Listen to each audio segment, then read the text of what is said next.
என் அன்பு மகனே, என் அன்பு மகளே, சோர்ந்து போகாதே. எதை நினைத்து உன் உள்ளம் உடைந்து போயிருக்கிறது? நான் இவ்வளவு நாட்களாக ஜெபிக்கிறேனே, ஏன் இன்னும் எனக்கு பதில் கிடைக்கவில்லை? கடவுள் என்னை மறந்து விட்டாரா என்று உன் மனதிற்குள் நீ அழுது கொண்டிருப்பது எனக்கு கேட்கிறது. நீ மூடிய அறைக்குள் சிந்தின கண்ணீரையும் யாருக்கும் தெரியாமல் உன் தலையணை நனைந்ததையும் நான் பார்த்தேன்.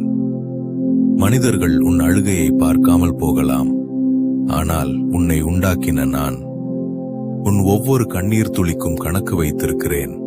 ஆம், நீ காத்திருந்த காலம் வீணாக போகாது. உன் பொறுமைக்கு நான் தக்க பலனை தருவேன். சில நேரங்களில் நான் அமைதியாக இருப்பது போல தோன்றலாம், ஆனால் நான் கிரியை செய்து கொண்டே இருக்கிறேன். உன் வாழ்க்கையில் இப்போது இருக்கும் போராட்டம், குழப்பம், பண நெருக்கடி,